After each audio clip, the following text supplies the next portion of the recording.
Bismillahirrahmanirrahim. Bismillahirrahmanirrahim. Astaghfirullah. Wal hayyul qayyum. Astaghfirullah. Astaghfirullah. Astaghfirullah.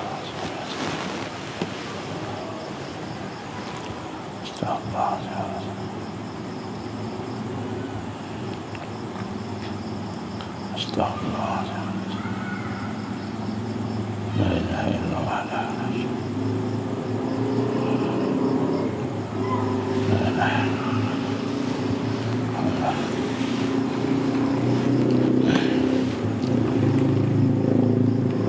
InsyaAllah kita mula dengan Ummul Quran Al-Fatihah. A'udzubillahi syamil alim minasyaitanir rajim. Bismillahirrahmanirrahim. Alhamdulillahi rabbil alamin arrahmanir rahim maliki yaumiddin. Iyyaka na'budu wa iyyaka nasta'in. Ihdinas siratal mustaqim. Siratal ladzina an'amta 'alaihim ghairil maghdubi 'alaihim waladdallin. A'udzubillahi syamil alim minasyaitanir rajim. Bismillahirrahmanirrahim. Innal hamdalillah nahmaduhu wa nasta'inuhu wa nastahdihi wa nastaghfiruh wa na'udzu billahi min shururi anfusina wa min sayyiati a'malina may yahdihillahu fala mudilla lahu wa man yudlil fala hadiya lahu ashhadu an la ilaha illallah wahdahu la syarika lahu wa ashhadu anna muhammadan abduhu wa rasuluh qala rabbi shrah li sadri wa yassir li amri wahlul 'uqdatam min lisani yafqahu qawli Rabbi zidni ilman amma ba'. Assalamualaikum warahmatullahi wabarakatuh. Alhamdulillah, pertama-tama marilah sama-sama kita bersyukur kepada Allah Subhanahu Wa Taala. Dengan keizinan Allah kita diberikan kesempatan pada malam ini untuk sama-sama kita bersama-sama menghidupkan suasana-suasana memperingati antara satu sama lain, suasana-suasana untuk kita mempersiapkan diri kita, meningkatkan lagi kefahaman kita, kesedaran kita tentang Islam, tentang persiapan-persiapan di akhir zaman, tentang perkara-perkara bersangkut paut dengan kembali kita kepada Allah Subhanahu Wa Taala, insya-Allah. Sebagai permulaan, mari sama-sama kita bersama-sama bersyahadah, memperbaharui syahadah kita, tajdid syahadah kita semula. Kita punya kalimah syahadah tu sama-sama kita membacanya dan sama-sama kita mohon kepada Allah. Tiga perkara paling basic lah, paling asas. Yang pertama, kita minta Allah Subhanahu Wa Taala supaya membuang segala syirik, segala perkara yang dosa, mungkar yang akan menjadi sebab kepada kelemahan kita di akhir zaman ini. Sebab untuk kita tewas, kemungkaran, maksiat dan sebagainya. Yang kedua, kita minta supaya Allah Subhanahu Wa Taala memberikan kepada kita kekuatan untuk hidup bersama Islam dan perjuangan Islam. Yang ketiga, kita nak minta kepada Allah Subhanahu Wa Taala supaya Allah memberikan kepada kita anugerah untuk mati dalam keadaan syahadah, bersama dengan kalimah syahadah, dan mati bersama-sama dengan kalimah syahid, syahid kepada Allah Subhanahu Wa Taala, insya-Allah. Baik. Bismillahirrahmanirrahim. Bismillahirrahmanirrahim. Bismillahirrahmanirrahim. Ashhadu an la ilaha illallah wa ashhadu anna Muhammadar Rasulullah. Ashhadu an la ilaha illallah wa ashhadu anna Muhammadar Rasulullah. Ashhadu an la ilaha illallah wa ashhadu anna Muhammadar Rasulullah. Allahumma salli ala sayyidina Muhammad wa ala ali sayyidina Muhammad kama shallaita ala sayyidina Ibrahim wa ala ali sayyidina Ibrahim wa barik ala sayyidina Muhammad wa ala ali sayyidina Muhammad kama barakta ala sayyidina Ibrahim wa ala ali sayyidina Ibrahim fil alamin innaka Hamidum Majid. Alhamdulillah. Tuan-tuan dan puan-puan rahmati Allah SWT, hari ini kita mendengar berbagai perkara, berbagai berita yang berlaku di atas muka bumi ini. Yang berlaku cerita-cerita tentang bencana-bencana, bencana dari sudut COVID-nya, DG Kesihatan kita yang mengatakan jangkitan positif COVID dah meningkat, mungkin disebabkan oleh banjir ataupun sebagainya.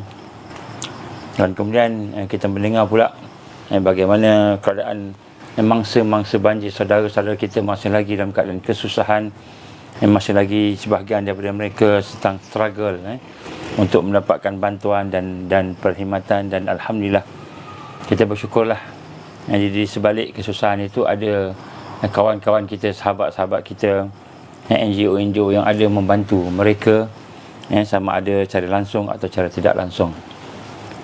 Walaupun banyak komen-komen kita dengar berkenaan dengan kerajaan, berkenaan dengan NADMA, berkenaan dengan bagaimana tidak berkesan, tidak efektifnya mereka melaksanakan kita kata emergency, ataupun kita kata keadaan-keadaan darurat yang berlaku sebab banjir, sebab bencana alam yang ada pada hari ini. Jadi kita doakan supaya Allah memberikan kekuatan kepada saudara kita yang terlibat, diberikan kesabaran, diberikan kepada dia kemudahan dalam urusan-urusan mereka. Dan kita berdoa jugalah supaya pihak-pihak berkuasa yang lain, polis, tentera, bomba dan sebagainya yang membantu mereka, diberikan juga Allah kemudahan supaya urusan membantu mereka ini dapat dilakukan dengan lancar, dengan baik, insya-Allah. Tuan-tuan dan puan-puan rahmat Allah, kita masih lagi berbincang tentang bencana-bencana, dan antara perkara yang kita bincangkan pada malam ini ialah kita sambung sedikit tentang apa yang digambarkan sebagai Great Reset. Great Reset. Kita cuba tengok balik, sebenarnya sebahagian besar daripada apa yang saya sampaikan ini pernah saya sampaikan, cuma sebagai ulang kaji untuk kita memahami dan untuk kita memerhatikan. Sebenarnya tajuk ni yang kita dah bincang, saya pernah menyampaikan, saya dah mula sampaikan tajuk Great Reset ni pada tahun 2016 lagi, 2016. Cumanya mungkin sebahagian kita pernah mendengar, tak mendengar. Dan semakin setiap tahun tu kita nampak tanda-tanda yang kita sebut sejak daripada 2016, sebenarnya daripada 2011 kita dah mula dedahkan sedikit sebanyak perancangan-perancangan jahat ini. Mungkin tidak melalui FB masa itu, melalui ceramah-ceramah, kuliah-kuliah khas yang kita buat di merata tempat lah, di universiti, di kampung-kampung, di sekolah menengah, kita campur-campur combine lah ikut kesesuaian. Sehinggalah pada tahun 2016 kita mula mengeluarkan kronologi-kronologi yang tertentu, dan alhamdulillah sebahagian besar daripada kronologi-kronologi yang kita sebut pada 2016 itu berlaku pada hari ini. Yang maknanya perancangan-perancangan itu bukan lagi dia jadi sebagai teori, tetapi dia menjadi sesuatu yang nyata dalam kenyataan hidup.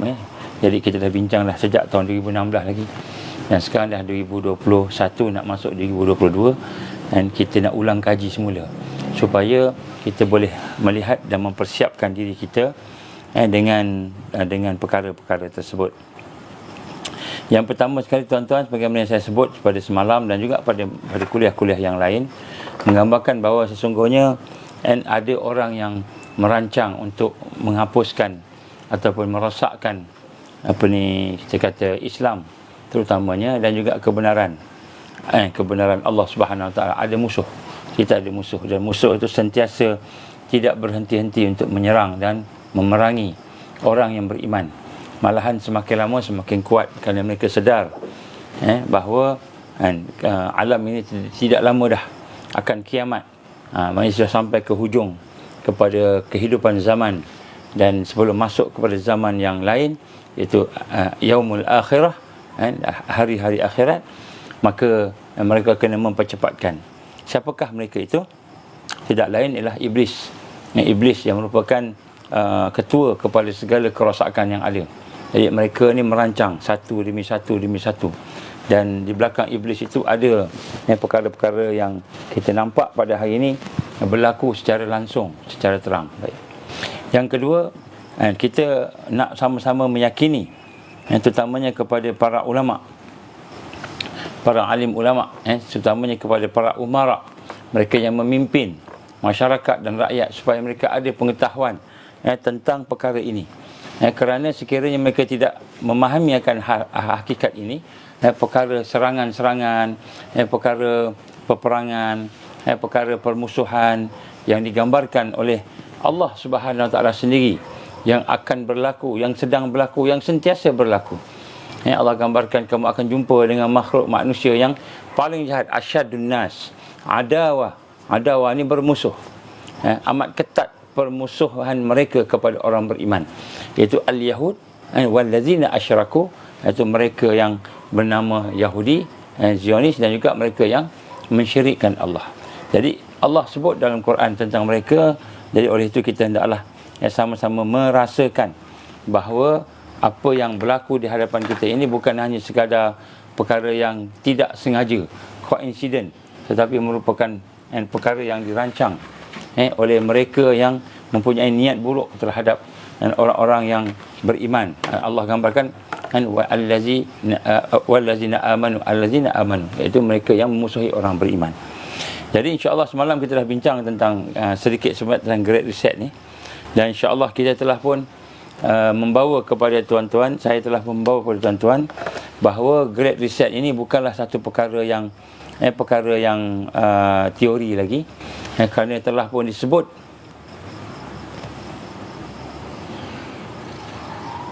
ada orang nak join grup, tak apa, nanti kemudian lah. Perkara ini telah pun disebut contohnya oleh Klaus Schwab, chairman ataupun founder kepada World Economic Forum, menyatakan bahawa dia mempunyai niat untuk buat Great Reset. Kemudian begitu juga daripada Kristalina Georgieva. Kristalina Georgieva ini yang merupakan Managing Director MD kepada IMF, International Monetary Fund, yang juga menyatakan bahawa akan mereka mahukan kepada Great Reset ini. Dia mengatakan satu opportunity, satu peluang apa yang berlaku ini. Begitu juga Antonio Guterres yang merupakan Secretary General, yang ketua lah, pengurusi lah kepada United Nations, juga menyatakan bahawa Great Reset adalah merupakan satu perkara yang diiktiraf, yang akan amat dialu-alukan, dan malahan akan menjadi satu yang membawa satu transisi yang baru kepada masa-masa akan datang. Tak cukup daripada pemimpin-pemimpin dunia, United Nations, WEF, IMF dan sebagainya. Betul juga dengan Club of Rome contohnya. Banyak lagi yang kita tak sempat nak sebut satu-satu. Kita ambil satu lagi, seorang yang terkenal disebut Prince Charles, ataupun Putera Charles, yang telah menyatakan secara langsung, secara terus terang menyatakan bahawa kita perlukan kepada satu perancangan military like plan, perancangan yang bersifat ketenteraan. Jadi dia bukan hanya sebut tentang Great Reset, tetapi dia menyebut tentang nak lakukan tu kena ada dikata pemaksaan, ketenteraan. Jadi ini semua adalah merupakan bukti-bukti yang menyatakan, yang menunjukkan bahawa Great Reset ini bukan teori, tetapi suatu yang mereka plan, mereka rancang. Malahan ada dalam tulisan-tulisan mereka, yang mana kalau kita nak sebut satu-satu terlalu banyak lah dalam masa yang ringkas pada malam ini. Dan begitu juga kita lihat bagaimana baru-baru ni, semalam kalau tak silap saya, telah dilancarkan satu parti yang baru. Dia sebut Parti Bangsa Malaysia. Parti Bangsa Malaysia, PBM, bukan PBBM, PBM, Parti Bangsa Malaysia. Yang mana Parti Bangsa Malaysia ini mempunyai temanya yang besar, ditulis dalam pelancaran tu, dia sebut The Great Reset. The Great Reset 2030, 2030. Maknanya Great Reset ni mereka nak capai pada tahun 2030. Great Reset, reset semua sekali lah. Jadi ditulis terpampang di dalam pernyataan-pernyataannya yang terdiri daripada orang-orang muda. Parti yang digambarkan akan dipimpin oleh YB Zuraida dan mungkin juga Azmin ataupun mungkin seangkatannya. Yang mana parti ini adalah merupakan parti orang-orang muda yang macam mana sama juga macam mana parti yang ada di Thailand. Parti daripada golongan orang-orang muda, yang mana parti ini telah membuat sesuatu sehingga mengganggu sistem raja yang ada di sana. Jadi kita tengok sistem-sistem yang ada ni juga akan mengganggu sistem raja kita. Sebab tu saya nak menyeru kepada raja-raja, majlis raja-raja, supaya ambil pot lah dengan apa yang kita bincang ni. Maksud ambil pot ni maknanya ambil berat, kan? Kenapa? Kerana akan ada satu perancangan untuk nak menjatuhkan raja-raja seluruh dunia, termasuklah sultan-sultan yang ada di negara kita ini. Jadi dia bukan sekadar planning kecil, tapi merupakan satu perancangan yang besar yang mendalam, yang berusia ratusan malahan ribuan tahun. Jadi sebab tu tuan-tuan dan puan-puan rahmat Allah, apa yang kita nak gambarkan pada hari ini, bahawa Great Reset ini adalah satu perkara yang akan mereka buat sebagaimana yang digambarkan oleh WEF, World Economic Forum, salah satu daripada kelompok manusia yang elit yang ada di seluruh dunia. Malaysia pun ada wakilnya. Malaysia pun ada wakilnya. Antara mereka yang perginya antaranya lah Datuk Seri Najib sebagai wakil Malaysia dulu pernah pergi ke Basel. Di mana pada masa itu digambarkan oleh Klaus Schwab. Klaus Schwab ni ialah dia punya pengurusi dia, chairman ataupun founder dia, pengasas.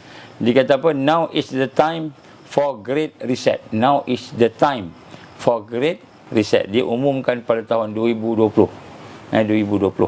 Jadi, dan kita telah juga membicarakan semalam berkenaan bagaimana ada 3 komponen yang besar, yang utama di dalam Great Reset, agenda Great Reset ini, iaitu yang pertama, to steer the market toward fairer outcomes. Dia ingin memimpin. Ini adalah merupakan top down approach. To steer maknanya dia memimpin daripada atas ke bawah, iaitu untuk dikata to steer the market, seolah-olahnya macam ekonomi lah, supaya ekonomi itu lebih fairer ni lebih adil, lebih adil. Tetapi adil apa? Adil outcome, bukan adil opportunity. Jadi dikata outcome ni apa? Maknanya adalah matlamat-matlamat yang mereka nak. Mereka nak matlamat macam mana? Ini sebenarnya yang tersirat, yang dalam ada pada perancangan mereka. Begitu juga komponen yang kedua, ensure that investment advance shared goals such as equity and sustainability. Mereka nak memastikan semua pelaburan ni bukan hanya sekadar duit, tapi semua aspek tenaganya, pemikirannya, segala expert yang ada pada mereka, semuanya ke arah untuk mendapat pencapaian goals. Dia punya objektif dia, maknanya dia nak pastikan perancangan itu secara tersusun. Dia bukan satu-satu, bukan setakat satu yang terpisah-pisah, tetapi secara tersusun, secara bersistematik. Ini adalah komponen dia. Jadi maknanya terlibat semua aspek. Aspek tentera terlibat, penguatkuasaan, aspek ekonomi terlibat, aspek pendidikan terlibat, aspek agama terlibat, semua. Aspek sosial terlibat. Jadi Great Reset dia akan melibatkan semua to ensure that investments and ensure advanced investment and advance shared goals. Yang ketiga, to harness the innovation of the fourth industrial revolution. Yang ketiga ialah untuk to harness. Harness ni ialah, kalau kita bayangkan kuda, kita letak tali kat leher dia tu, kita letak dia punya tempat dia duduk tu, dan kemudian kita naik dia, kita tunggang kuda tadi. Jadi to harness ini maknanya dia nak control and conquer kepada apa? Innovation of the fourth industrial revolution. Jadi revolusi industri yang keempat ini dia nak jadikan sebagai alat untuk dia nak harness untuk dia control. Jadi kita telah melihat bagaimana keadaan yang berlaku pada Great Reset ini. Dia akan menyentuh semua benda dan secara paksa. Maka kita melihat sekarang ini, Great Reset ini akan memberi kesan-kesan yang cukup luar biasa. Kita bayangkan kalau ini dirancang oleh iblis. Bismillah. Kalau dirancang oleh orang yang baik, yang soleh, insya-Allah bagus. Tapi ini dirancang oleh iblis. Dia nak ke arah totalitarian. Jadi apakah perkara yang akan dilibatkan antara yang kita gambarkan tadi? Antaranya yang akan melibatkan ialah sistem keuangan. Ini kita bincang semalam, saya cuba petik sikit. Sistem keuangan dan ekonomi, yang mana sistem keuangan dan ekonomi itu akan menjadikan penguasaan mereka ke atas sosial, kemasyarakatan, asas kehidupan, standard of living, makan, minum, pelajaran, pendidikan, kepimpinan, kedaulatan negara, Jadi semua tu, undang-undang semua tu nak kontrol. Semua tu dia nak kontrol. Sehingga menyebabkan akhirnya dengan sistem ekonomi ni, dia nak kontrol tadi. Siapa yang nak kontrol ni? 0.0003% daripada global elite yang menguasai 60% wealth, kekayaan di dunia ini. Sehingga akhirnya rakyat dunia ini miskin. Rakyat dunia ni total akan menjadi miskin. Dan kemudian kuasa itu akan berpindah kepada global economy. Jadi ini secara umum. Saya akan sebut nanti pasal-pasal macam mana benda buat. Sebagaimana digambarkan oleh Henry Kissinger, you control food, you control the people. You control resources, you control the nation. Jadi kamu kontrol, kamu kuasai makanan, termasuklah makanan itu ialah keperluan, maksudnya keperluan asas manusia. Kamu control the people. You control the resources, kamu control the nation. Kamu control dia punya resourcesnya, ekonomi dia, kekuatan dia, maka kamu akan menguasai negara-negara itu. Yang kedua, antara perkara yang akan dilibatkan ialah huru-hara. Akan berlaku huru-hara dan kekacauan dalam dunia ini. Kita ingat kekacauan dalam dunia ini, kita ikut dia, kita makin okey. Kita ingat kita ikut WHO, kan? Apa yang dia cakap, kita makin sihat. World Health Organization makin sihat. Kita ingat makin sihat, rupanya makin makin sakit. Jadi kita akan tengok macam mana berlaku. Maknanya bila kita ikut global reset ni, dia akan makin huru-hara, kan? Bukan huru-hara. Kenapa? Dia punya teknik. Saya akan cerita sekejap lagi. Kemudian dia menggunakan juga, yang melibatkan juga teknologi, yang mana teknologi itu adalah merupakan perkara yang digambarkan sebagai kontrol. Digunakan teknologi untuk kontrol. Teknologi ekonomi, digital currency, teknologi dari sudut industri perubatan, teknologi dari sudut industri komunikasi, teknologi semua teknologi revolusi 4 ni digunakan untuk kontrol. Kenapa? Kalau tak kontrol, nanti dia kata dunia ni dalam keadaan huru-hara. Ini secara teorinya apa yang disebut di dalam dia punya perkara tadi. Jadi oleh itu, kurang-kurangnya ada 5 ancaman yang akan berlaku sekiranya berlaku Great Reset ni. Apa dia? Yang pertama sekali, ancaman ialah berkenaan dengan ekonomi. Ekonomi akan dikuasai secara global. Yang kedua, ancaman dari sudut kedaulatan negara.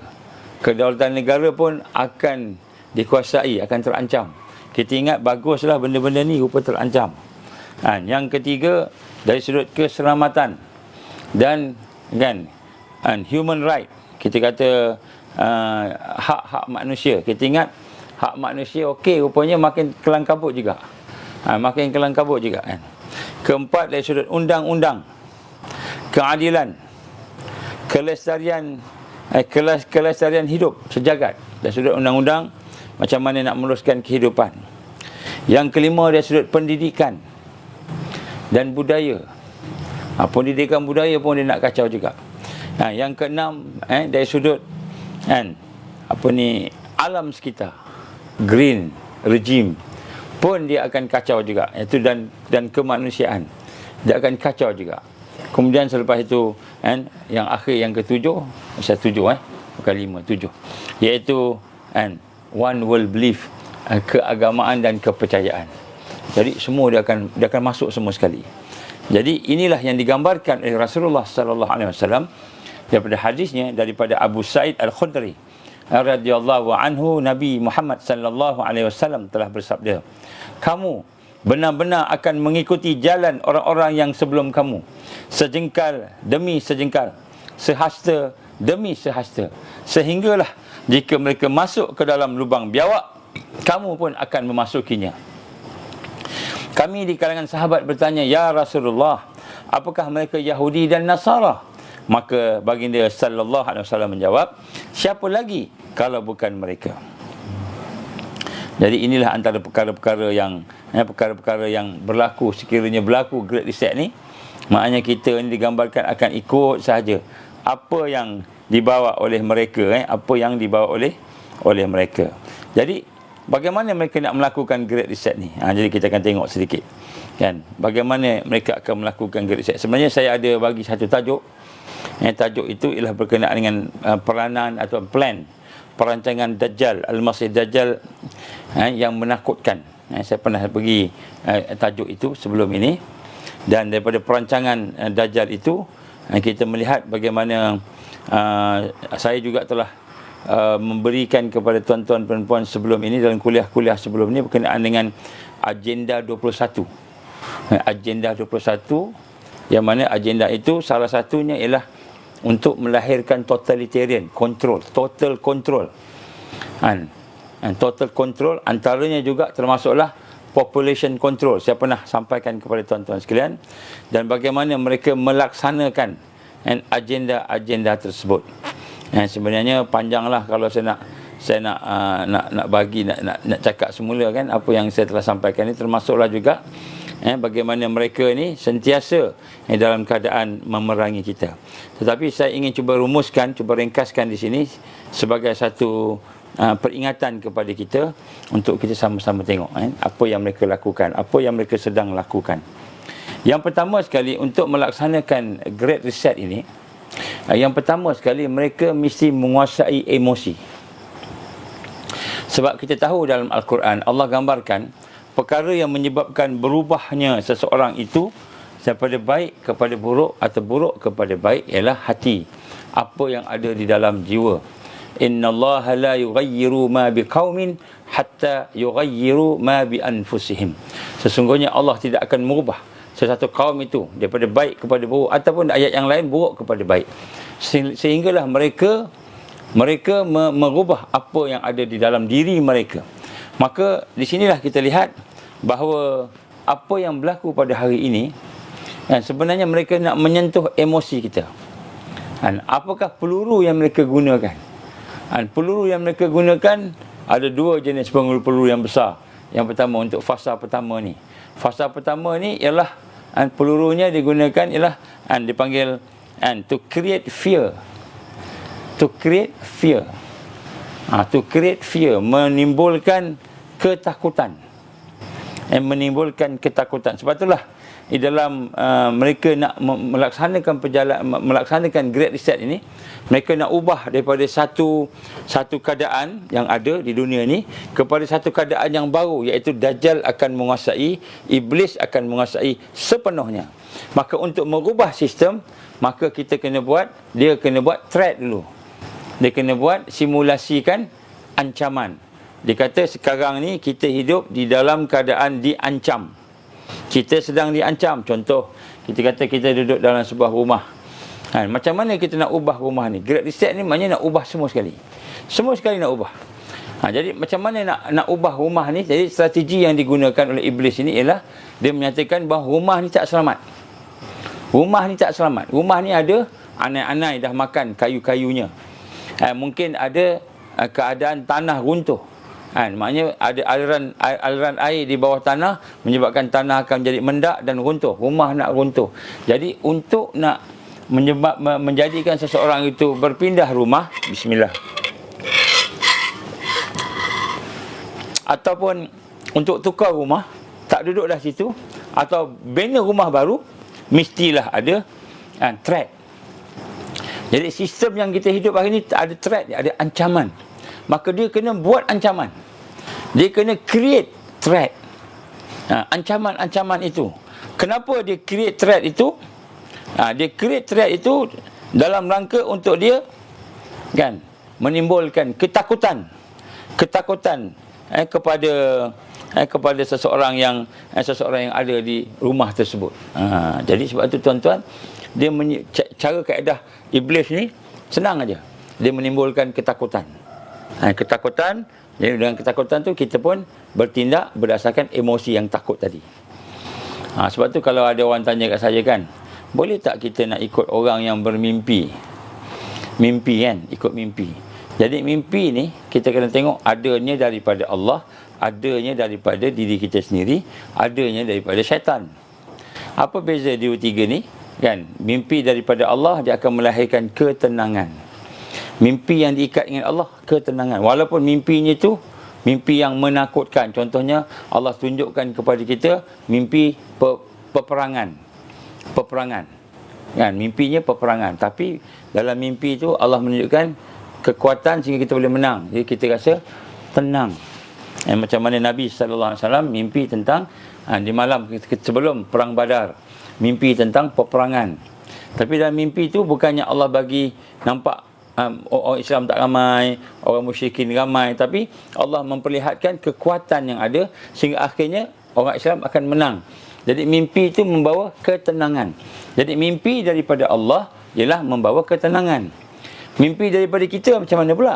Mimpi itu juga boleh datang dengan sebab kita duduk berfikir tentang satu benda, tengok berfikir sehingga kita kata mempengaruhi perasaan kita, terbawa sampai ke mimpi. Terbawa sampai ke mimpi. Ini mimpi daripada kita. Mimpi kita tu dia terpulang, tergantung lah. Ada masanya di mimpi. Jadi kita teringat semula apa yang kita fikirkan sebelum tidur. Dan yang ketiga, mimpi daripada syaitan. Dan mimpi daripada syaitan ni, apa pun dia mesti menakutkan. Kita bangun berpeluh-peluh. Kena kejar anjing, kena kejar kucing, kena kejar macam-macam kan, dan sebagainya. Jadi mimpi syaitan menakutkan. Jadi kenapa Allah gambarkan, Nabi gambarkan kepada kita tentang hal-hal begini? Kerana memang mereka ni sentiasa menakut-nakutkan. Kalau kamu sedekah, nanti kamu fakir, dia kata. Nanti kamu miskin, harta kamu sikit. Kalau kamu pergi berjuang, nanti kamu mati, kena bunuh. Nanti kamu kena tangkap. Dia menakut-nakutkan. Jadi mimpi daripada syaitan. Jadi ini adalah merupakan strategi dia. Oleh itu mereka nak mengadakan great reset, nak supaya Dajjal tu datang, supaya Dajjal tu boleh menguasai dunia, mengubah seluruh apa yang ada di dunia. Maka dia pun menimbulkan threat. Threat ni apa? Ancaman. Kenapa nak timbulkan ancaman? Kerana ancaman itu akan menyebabkan kita rasa takut dan kita rasa sedih. Takut dan sedih. Ni. Jadi apa peluru dia fasa pertama ni? Peluru dia fasa pertama ialah takut dan sedih. Takut dan sedih. Sebab tu Allah gambarkan dalam Al-Quran, inna awliya Allah la khawfun alaihim wa lahum yahzanun. Sesungguhnya awliya Allah itu tidak ada ketakutan padanya dan tidak ada kesedihan pada dia. Jadi sebab tu nak gambar kat sini, maka kita akan diuji dengan kita sebut sebagai fear syndrome. Fear syndrome, kita sentiasa ditakutkan. Takut kehilangan sesuatu yang kita sayangi.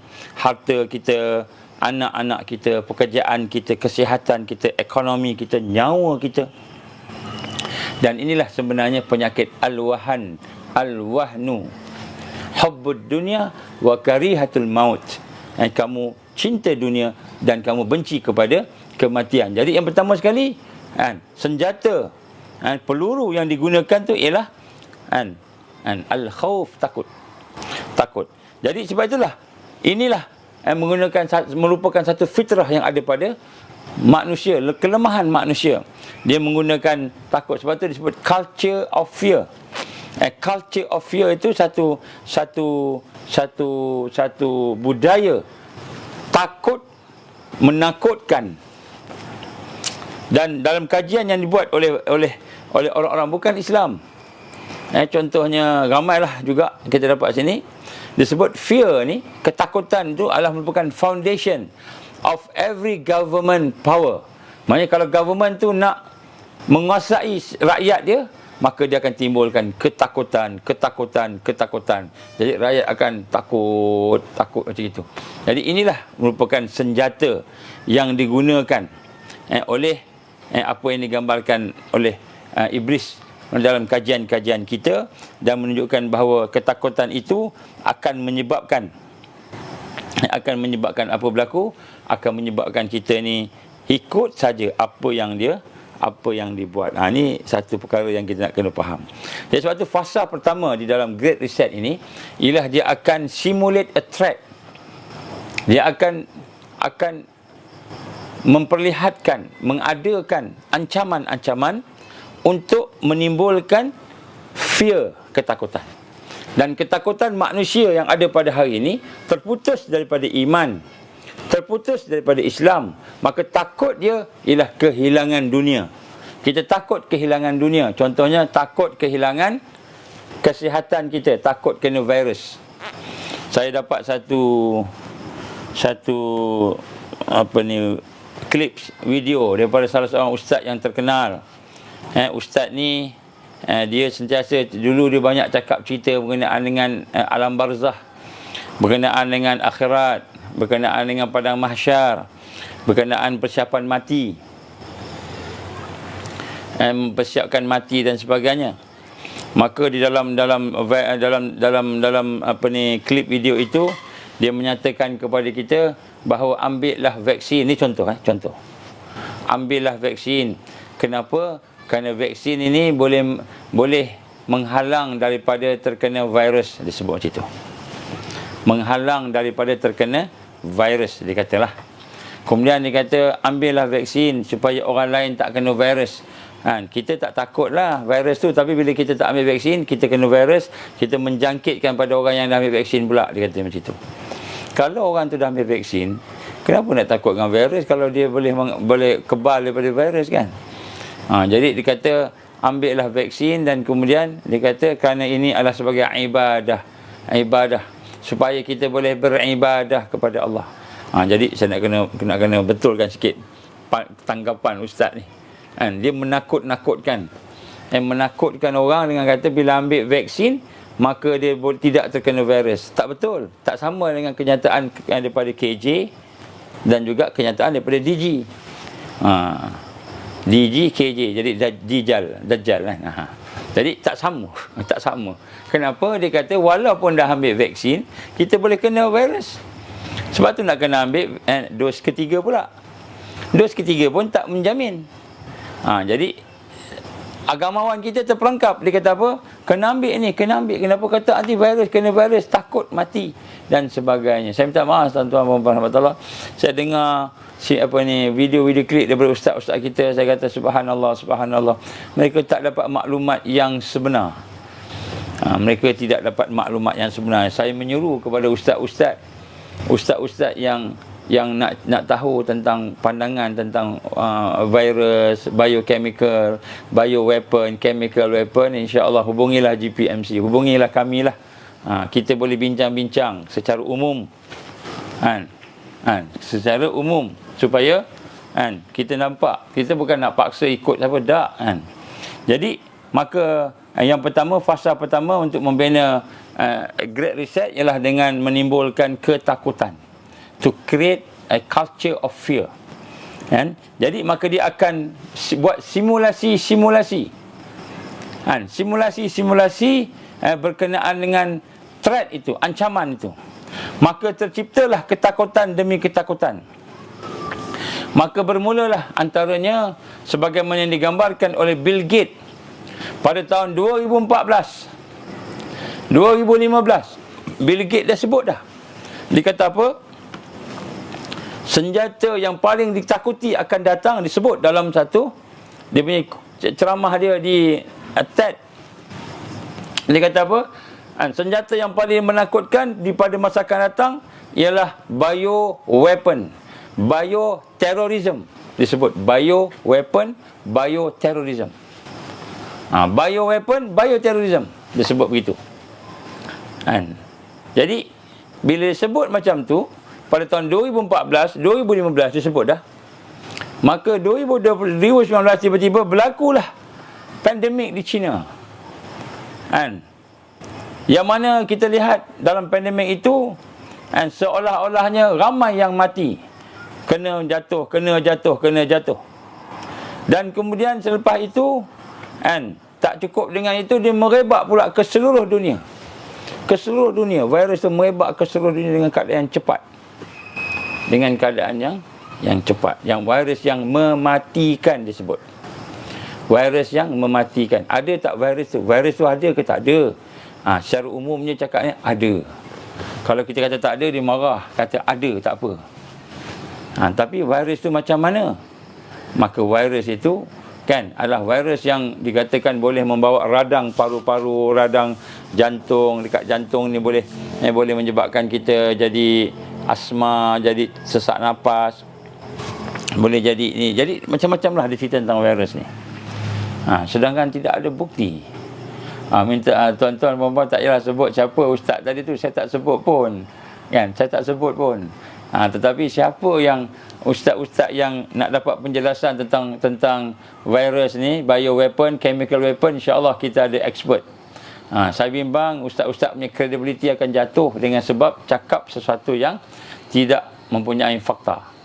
Jadi kita bimbang, walaupun dia terkenal seluruh Malaysia, kalau cakap tu boleh menangis lah orang dengar ni, kan, contohnya. Baik, jadi macam mana dia create fear? Maka kita melihat pandemik berlaku dari di China, kemudian kita melihat seolah-olahnya pada masa tu ramai sangat, 10,000 killed, kan, ramai yang mati, ramai orang tua-tua mati.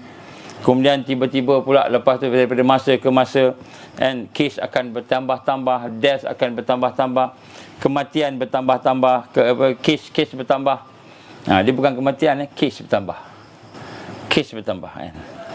Dan kes juga bertambah tu, maka nak kena ada, kan, kena ada satu ubat yang baru disebut vaksin. Kan.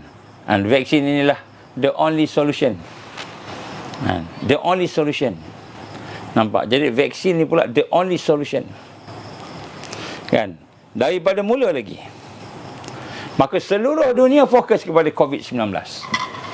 Seluruh dunia berfokus kepada COVID-19.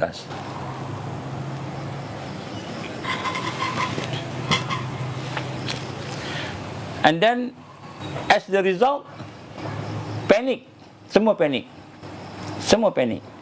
Kenapa? Kata doktor, virus ni membunuh dan ubatnya hanyalah vaksin. Ubatnya hanyalah vaksin.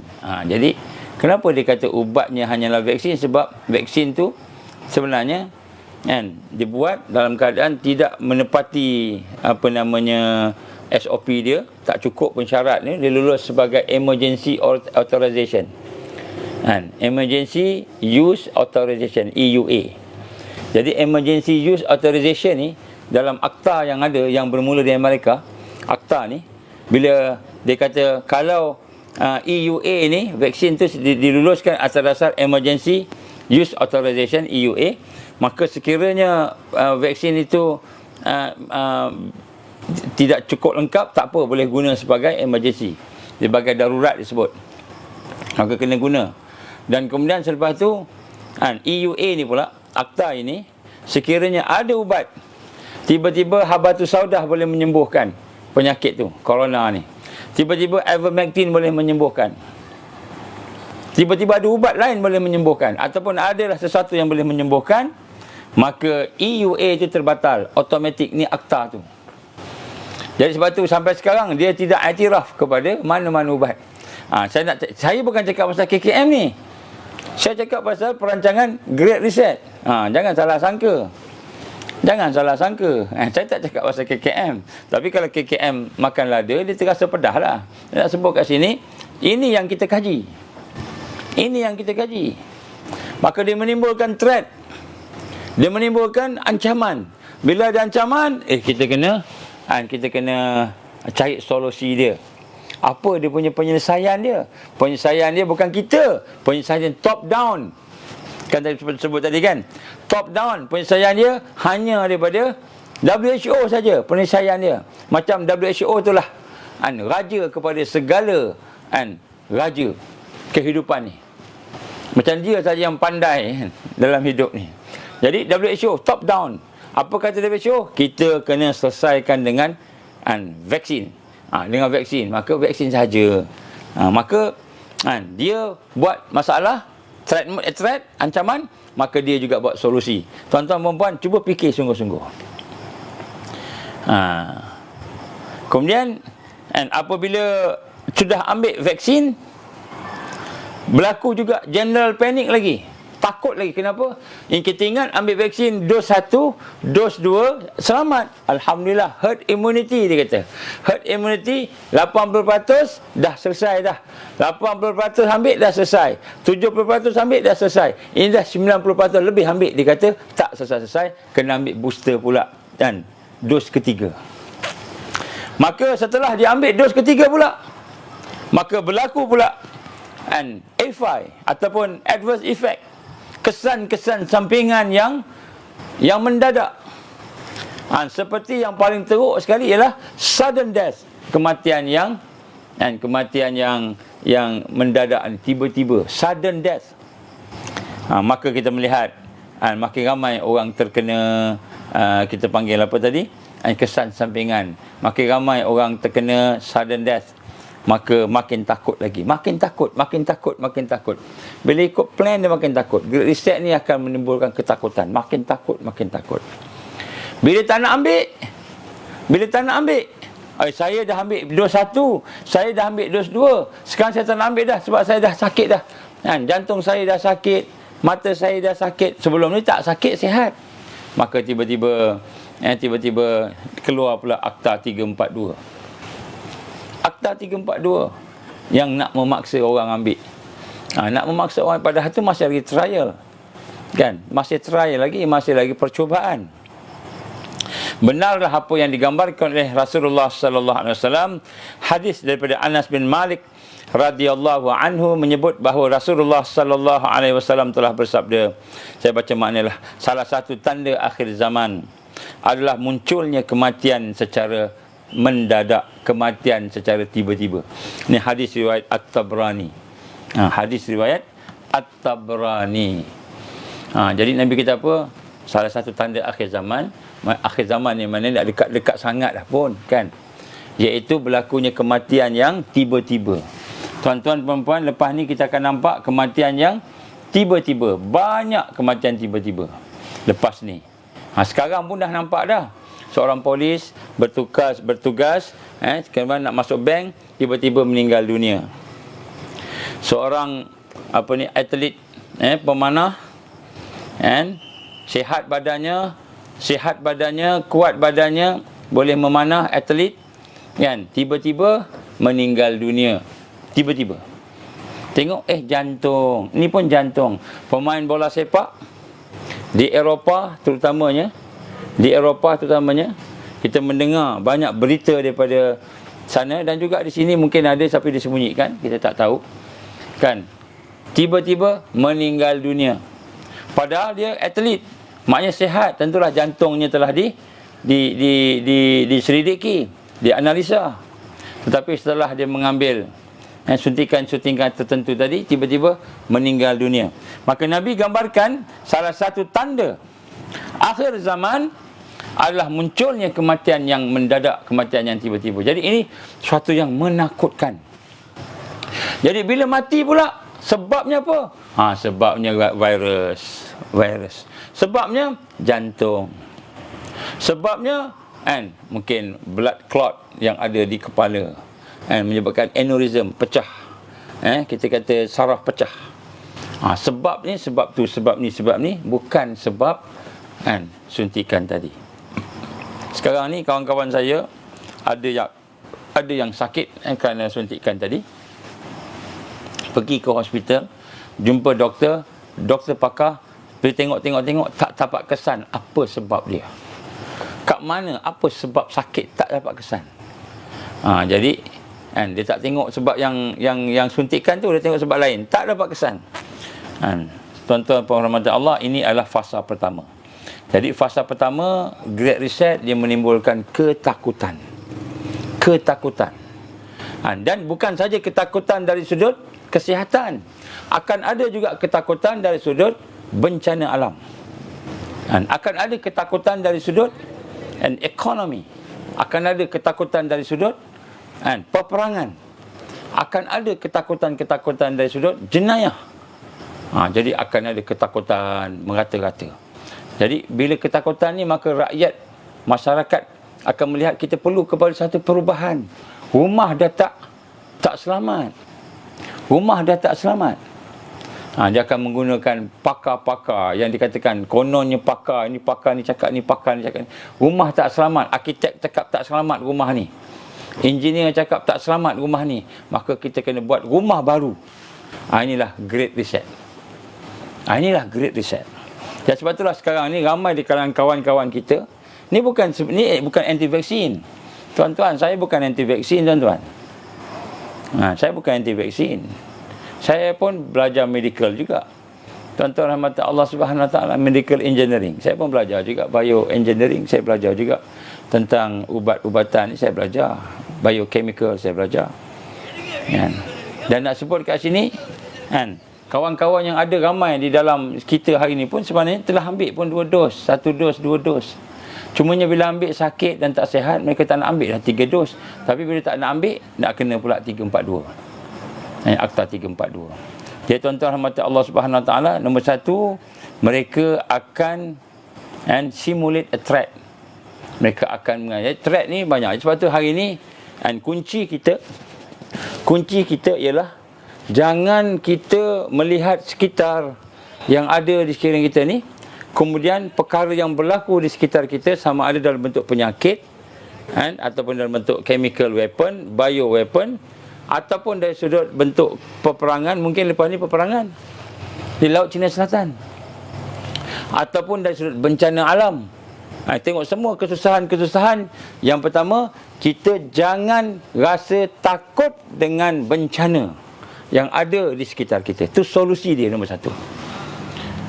Kerana apa? Kerana pada hari ini masalah kita ialah sistem pendidikan kita yang meletakkan dunia di depan, sehingga kita takut kehilangan dunia itu. Kita bimbang kehilangan dunia. Lebih lagi daripada kita bimbang kehilangan iman. Lebih lagi kita bimbang kehilangan Islam. Jadi sebab tu kita kena kenal. Kita kena kenal dengan Allah Subhanahu Wa Taala.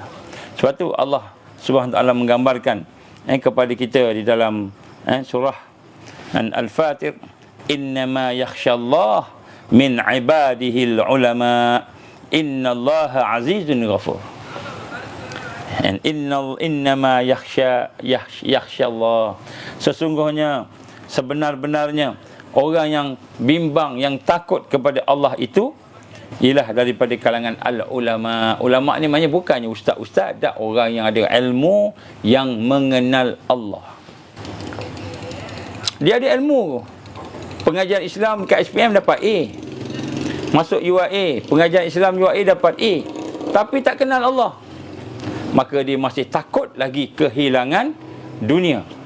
Kehilangan pangkat. Dia ingat bila jadi menteri, menteri itulah yang bagi rezeki dia. Orang yang itulah yang bagi rezekinya. Dia ingat bila dia jadi ahli Illuminati, ahli Freemason, berbangga, ada orang berbangga-bangga dengan dia sebagai ahli Freemason. Umur saya 33 tahun. Saya darjat saya pun 33.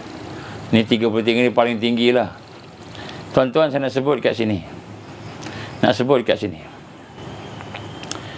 Freemason, Illuminati, siapa-siapa sahaja, apa sahaja yang kita masuk, kalau kita masuklah, kalau kita terikat dengannya, sesungguhnya itu adalah merupakan hamba kepada iblis, hamba kepada syaitan, hamba kepada iblis dan syaitan.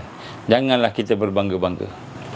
Anak-anak muda kita nak masuk ke sana ada di kalangan. Sebab tu tuan-tuan tengok kadang-kadang ada dekat highway, federal highway ke dekat mana-mana highway lah jalan tiba-tiba ada satu kereta jalan berlawan arus. Berlawan arus ni maknanya orang ke sini semua dia berlawan arus. Satu biji dia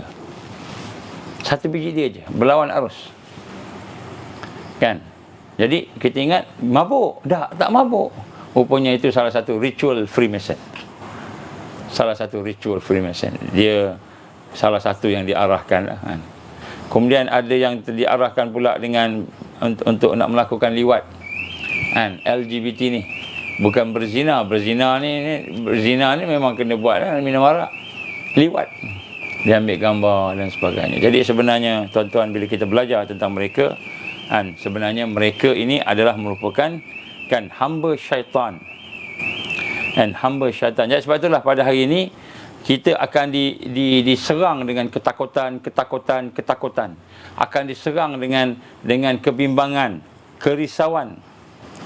Dan masalah kita hari ini ialah apabila kita takut dan terputus daripada iman. Kita takut kepada sesuatu, terputus daripada Allah. Takut daripada sesuatu, terputus daripada kan akhirat. Ini dia akan membawa kepada syirik. Dia akan membawa kepada kan kerosakan. Jadi apabila kita takut sahaja kehilangan dunia ini, maka kita dah kena peluru great reset. Dah kena peluru dia. Dah kena satu biji. Takut hilang kerjaan, dah kena dah. Takut hilang ni dah kena dah. Semua dah kena. Jadi takut. Kenapa? Kerana orang yang beriman tadi, la khaufun alaihim. Tidak ada ketakutan pada mereka, wala hum yahzanun. Dan tidak ada kan, tidak ada digambarkan sebagai kesedihan. Nombor satu tu fasa pertama. Fasa kedua, tuan-tuan, Great Reset ni kan, ialah mereka ingin kan menanam perselisihan dan perpecahan. Nombor dua, fasa kedua, sow the tares and division. Fasa kedua ialah setelah mereka menimbulkan ketakutan, ancaman, takut, maka akan terpecah dua. Yang pertama ikut hak ni, yang kedua ikut yang ni, dia sebut. Maka mereka akan menanamkan, menambahkan, merangsang perselisihan dan perpecahan. Jadi fasa kedua, Great Reset, mereka akan pecahkan lagi. Sebab tu hari ini, tuan-tuan, kita melihat hampir semua sektor berpecah. Jadi kita lihat hari ini fasa kedua ialah nak memecah belahkan manusia yang ada supaya dia boleh kontrol, kontrol. Maka apakah yang akan mereka lakukan? Mereka akan kenakan pelbagai tindakan unnecessary, tindakan yang tidak sepatutnya, yang tidak perlu, tindakan yang memaksa tetapi yang tidak perlu. Mereka akan buat seperti Akta 342. Tak perlu pun. Katakanlah seorang tu tak pakai mask, tiba-tiba dia kena RM100,000, RM10,000, tak pakai mask. Tak pakai mask, kena RM10,000. Jadi dia akan buat impose multiple unnecessary. Dia akan mengenakan pelbagai tindakan paksa, tindakan yang memaksa, yang tidak perlu. Ini salah satu cara dia nak memecah belahkan kita. Dan kemudian dia akan mengadakan pula sesuatu yang tidak mengikut perlembagaan, tidak mengikut peraturan negara, bebas. Ada pula benda yang dia bebaskan, benda yang tak sepatutnya dijadikan hukuman, peraturan, dia akan tekan, buat. Maka anggota tentera kita, anggota polis kita kena buat semua. Kita kena buat, kan? Bila tanya dengan cikgu besar, kenapa nak wajibkan yang ini ambil suntikan? Adakah ini wajib? Dia kata, ini tak wajib. Tak ambil tak apa, tak kena buang kerja lagi. Tapi kamu tak boleh mengajar. Kamu kena duduk kat tandas. Kamu kena duduk kat dalam store. Pejabat kamu duduk dalam tandas. Tak boleh jumpa anak murid. Kamu kena duduk di motor je. Duduk di motor, tempat motor tu, itu pejabat dia. Tapi tak payah ambil tak payah ambil suntikan, tak apa, sebab tak wajib. Tapi kamu tak nak ambil, kamu tak boleh mengajar. Ini guru-guru kena. Kan? Pejabat masuk dalam tandas. Tandas. Ada timbulkan, diimpose multiple unnecessary. Kan? Peraturan-peraturan, tindakan-tindakan yang dipaksa, yang sebenarnya tidak perlu. Tidak perlu. Bila ditanya dia, kenapa? guru ni diasingkan daripada guru yang lain. Kenapa? Ada diskriminasi kat sini. Kerana dia tak ambil suntikan. Kenapa dia tak ambil suntikan? Adakah suntikan itu suatu yang yang wajib? Tak wajib, tapi kena ambil. Kalau tak wajib, kenapa dipaksa ambil kalau tak wajib? Kan? Nak masuk masjid kena ada 2 dos. Kenapa? Kan? Sebab kan kalau tak ambil nanti kena jangkitan virus. Baik. Kalau orang tu dah ambil, boleh tak kena jangkitan virus? Boleh juga. Tapi macam mana? Apa beza antara ambil tak ambil? Jadi pelik. Benda-benda yang pelik kan. Jadi dia akan impose multiple unnecessary. Dan kemudian liberticidal dipanggil. Liberticidal ni maknanya dia akan membuat suatu yang lain pula dibebaskan. Tetapi bebas yang membawa kepada perpecahan. Dia bebas membawa kepada perpecahan. Contohnya, kan? Nak semayang kena jarak 1 meter, 2 meter.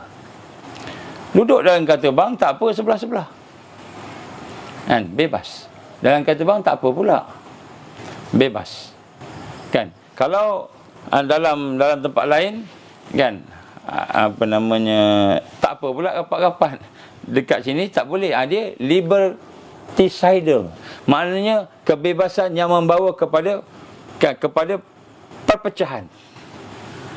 Ini adalah dia nak menanamkan pergaduhan, perselisihan, division di antara manusia.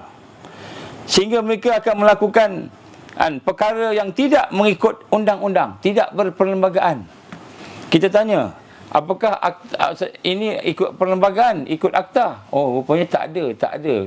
Parlimen tak luluskan pun. Tapi dah jadi macam peraturan mengalahkan jenayah.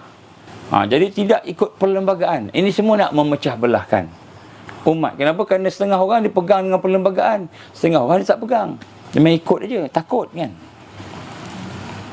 Kemudian untuk membina perpecahan juga, antaranya dia akan paralyze, dia akan melumpuhkan perniagaan dan ekonomi. Dia akan melumpuhkan perniagaan dan ekonomi.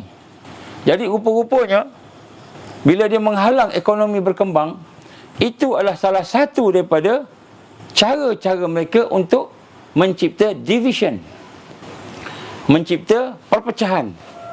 Kenapa? Apabila kita tak boleh ada perniagaan, kita tak boleh makan, tak ada duit nak makan, nak minum sebagainya, apa jadi? Tentulah rakyat akan memberontak. Rakyat akan bangkit. Tak boleh. Kan contohnya. Jadi sebenarnya boleh. Kan boleh. Tapi dibuat peraturan-peraturan. Iaitu tujuan melumpuhkan trade dan ekonomi. Melumpuhkan trade dan ekonomi. Ini semua perancangan-perancangan mereka. Halus. Nampak macam ini untuk jaga kesihatan kita. Ini nasihat pakar. Pakar mana yang saya tanya? Pakar mana? Jadi nak tanya. Kemudian dia akan memastikan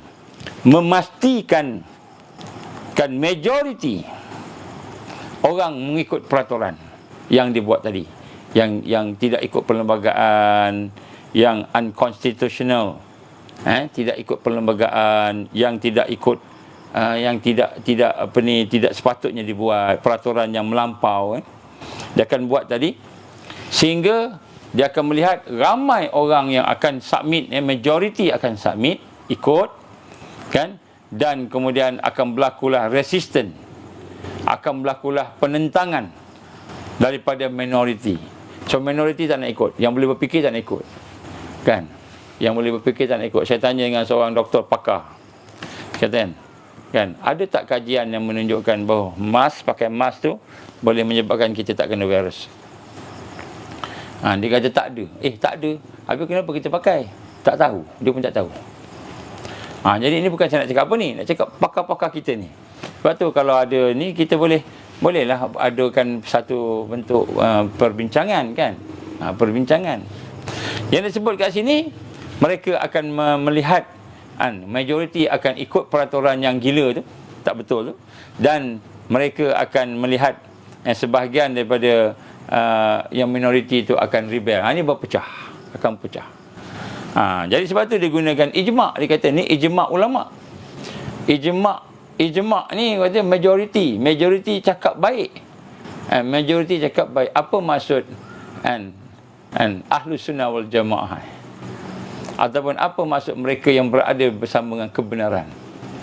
Mereka yang bersama kebenaran ni bukan mereka yang bersama majoriti. Kalau mereka bersama majoriti, mereka yang bersama kebenaran, maka sudah tentulah Rasulullah sallallahu alaihi wasallam itu tak betul.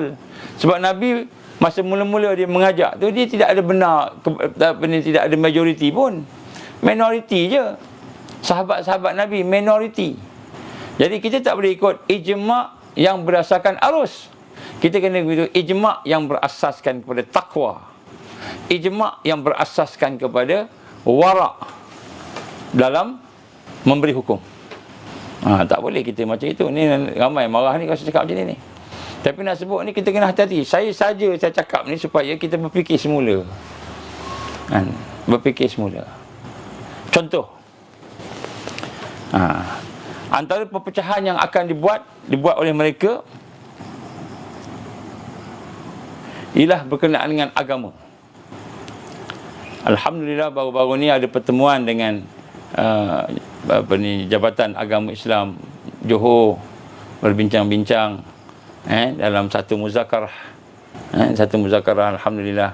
Dalam muzakarah tu Qadi besar telah bercakap, menyampaikan beberapa perkara, menerangkan, menjelaskan tentang hukum-hukum dan sebagainya. Kita kena ikutlah ulil amri dan sebagainya. Alhamdulillah. Jadi saya cuma nak sentuh kat sini bagaimana salah satu perkara yang telah diisytiharkan sesat ialah milah Abraham. Milah, satu pahaman selain daripada Syiah dan sebagainya, ada nama milah Abraham. Milah Abraham. Jadi saya nak sebut dekat sini, dalam milah Abraham ini, salah satu kesesatan yang ada ialah mereka akan menggabungkan Kristian, Yahudi, agama Yahudi, agama Kristian dengan agama Islam. Milah Abraham. Jadi milah Abraham ni adalah agama one world religion yang sedang mereka promosikan sekarang. Maka tahun 2022 akan berlaku apa yang digambarkan sebagai pembinaan ibu pejabat milah Abraham. Milah Abraham ni. Jadi bila dah bina hak tu, maka mereka akan kata inilah merupakan suatu yang terbaik dan inilah merupakan suatu yang ijma'. Lepas tu dia akan jadi ijma'. Kan? Kenapa? Ini kerajaan-kerajaan semua dah terima. Maka tuan-tuan rahmat Allah SWT, kita di Malaysia jangan nak terima lah milah Abraham ni. Johor alhamdulillah dah mengharamkan. Majlis Fatwa Johor dah mengharamkan milah Abraham ni. Besok datang ke negara kita, tiba-tiba menteri kata halal pula. Jadi kalau menteri kata halal, kita tanyalah apa yang telah dibuat oleh majlis agama sebelum ni yang telah mengisytiharkan sebagai sesat. Baik, dia akan menimbulkan perpecahan. Jadi perpecahan, jadi kebenaran tu bukan pada ijma' ramai-ramai semua sekali ikut arus. Yang ikut arus lah. Kalau tak ikut arus, ijma' yang takwa dan wara' yang menjaga kaedah-kaedahnya, alhamdulillah, okey. Tapi ijma' yang ikut arus, majoriti yang ikut arus lah. Ijma' ni majoriti yang ikut arus. Yang ikut arus. Jadi bila ikut arus, kita akan berpecah. Sebab tu mereka akan melihat, observe. Mereka akan observe, mereka akan memandang. Nak jatuh pula dah. Mereka akan memandang apa dia? Majoriti yang ikut, dan kemudian mereka akan melihat ada sebahagian kecil minoriti yang rebel, maka di sinilah mereka akan pecahkan. Kemudian mereka akan stigmakan. Mereka akan katakan yang ini adalah pemberontak, yang ini adalah orang yang taat kepada negara. Mereka akan memberi istilah. Dia akan stigmakan. Ini anti-vaksin. Yang cakap macam ini semua anti-vaksin. Yang ini semua pro-vaksin. Dia akan bagi istilah. Yang ini pengganas. Yang ini tidak pengganas. Daripada asal yang peraturan yang tak betul tadi.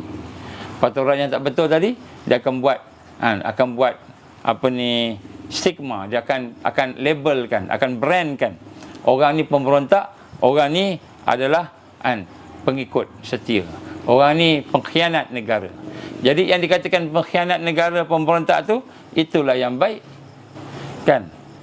Jadi dia akan wujudkan perpecahan. Kemudian dia akan mula censoring, dia akan mula menghalang descendant of leaders, orang-orang yang menentang kepimpinan mereka. Lepas ni dia akan larang ulama-ulama yang menyatakan pandangan dia. Ustaz Rozaini contohnya, ustaz-ustaz yang menyatakan pandangan mereka ditekan. Saya sebut Ustaz Rozaini sebab saya tengok nama Ustaz Rozaini ada tadi, orang tulis tadi kan. Jadi ditekan. Kemudian mereka akan menghukum disobedient, tangkap. Dia akan tangkap ulama-ulama, dia akan tangkap pemimpin-pemimpin para duat, orang baik-baik ni kena tangkap, dia akan tangkap. Dia akan dihukum. Jadi ini semua akan menyebabkan perpecahan dalam negara tersebut. Kemudian dia akan lebih meningkatkan lagi confusion, kekeliruan berlaku kepada perkara yang ada. Contohnya, kan, kalau kita sebut tentang virus ni, positif COVID ni, daripada PCR test, kan, dia akan cerita pasal kes. Dia tak cerita pasal infected, dia tak cerita pasal orang yang sakit. Dia akan, istilah tu dia akan bermain-main untuk bagi orang keliru lah. Bagi orang keliru sehingga orang berbeza pandangan. Kemudian dia juga akan disqualified. Dia akan membatalkan segala effective treatment, segala perkara-perkara yang boleh merawat dengan baik. Dia kata tak boleh guna habatus sauda, tak boleh guna ni, tak boleh guna ni, tak boleh, semua tak boleh berlaku, kan? Maka satu saja hope tadi, iaitu melalui vaksin, sehingga akhirnya semua orang akan menjadi panik. Jadi di sinilah kita lihat fasa kedua Great Reset, dia akan menimbulkan chaotic, huru-hara, dia akan menimbulkan perpecahan dengan peraturan-peraturan yang tidak mengikut perlembagaan, tak ikut perlembagaan. Dia akan impose perkara-perkara yang tidak sepatutnya. Dia sengaja buat ni. Dia bukan tak sengaja buat. Dalam kata bang, tak apa duduk sebelah-sebelah, kan? Dalam masjid kena duduk jauh-jauh, padahal keputusan sama, kan? Dalam majlis ni boleh, dalam majlis tu tak boleh, kan? Jadi dia sengaja buat supaya berlaku perpecahan, pergaduhan, kemudian label-melabel dan sebagainya. Fasa kedua ialah untuk dia memecah belahkan lagi, kan? Memecah belahkan orang yang ada ni.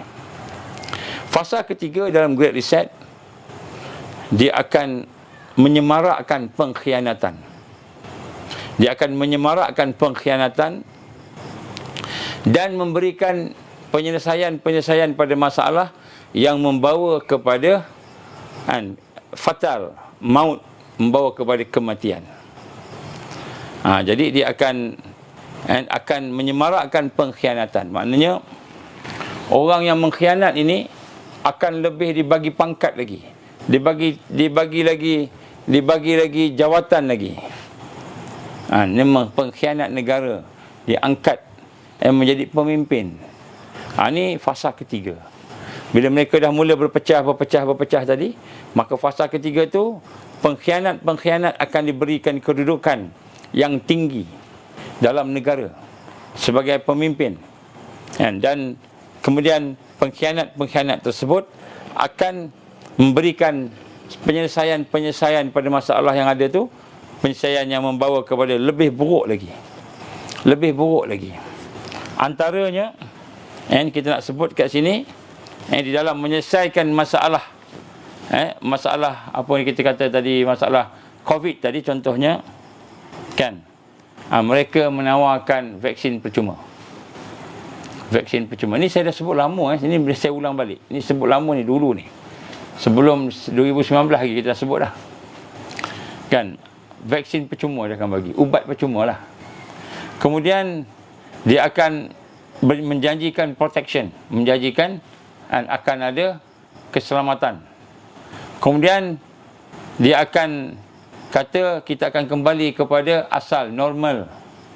Kan, kembali kepada asal. Rupanya asal tu new normal. Kan.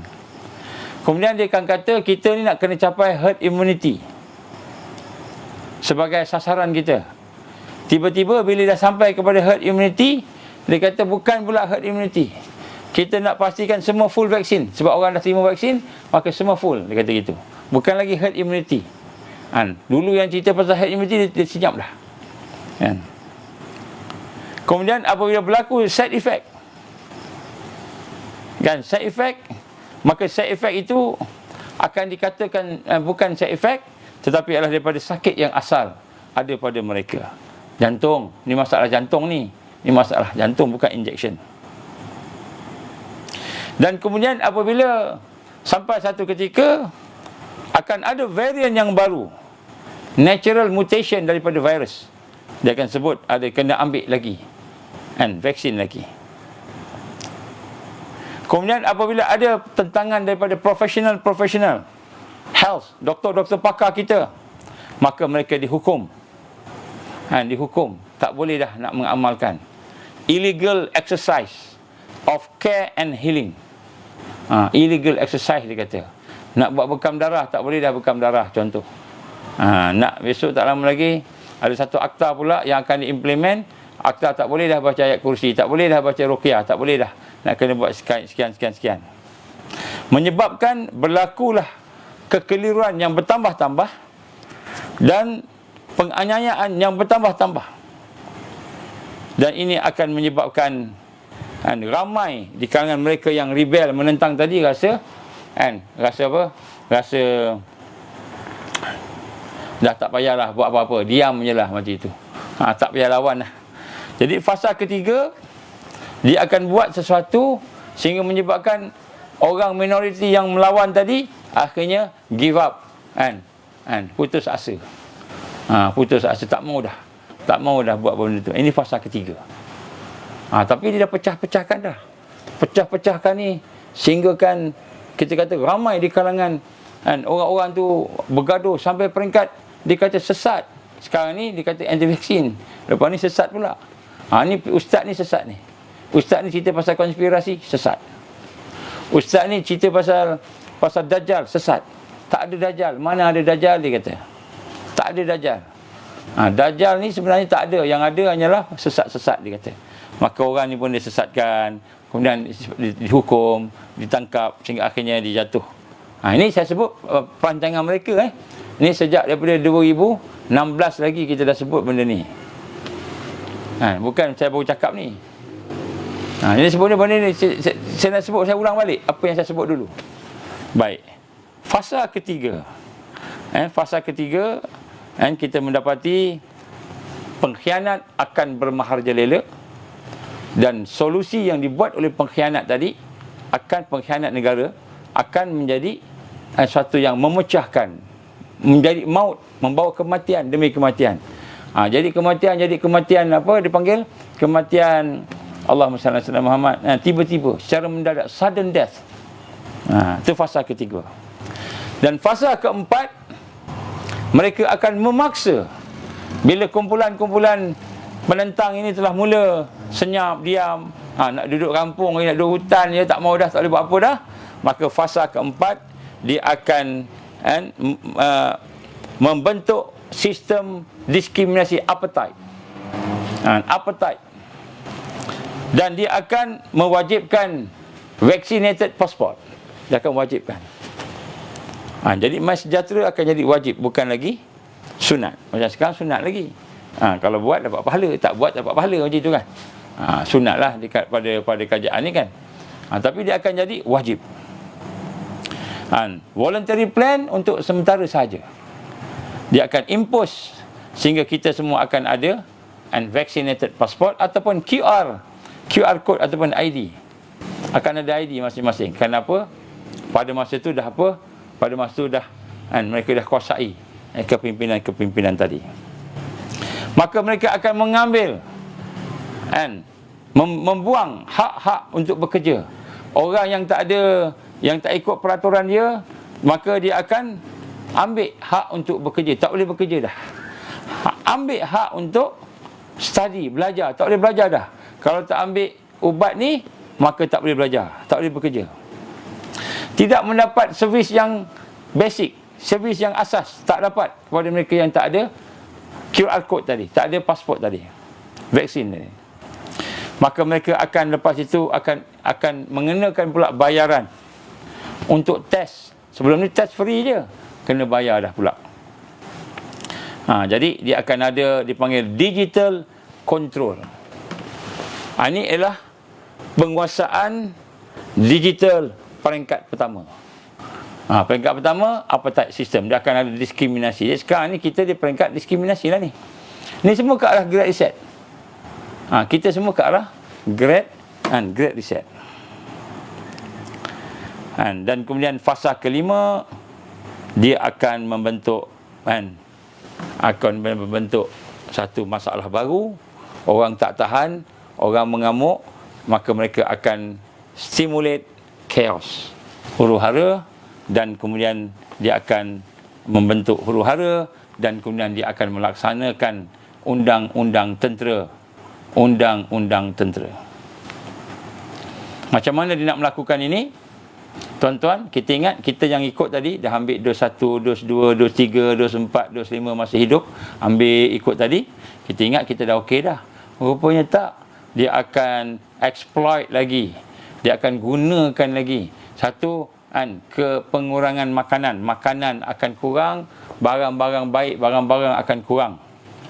Maka daripada barang-barang yang kurang, makanan yang kurang tadi, maka mereka akan mula memberi tekanan-tekanan sehingga factory, kilang-kilang, kedai-kedai tutup.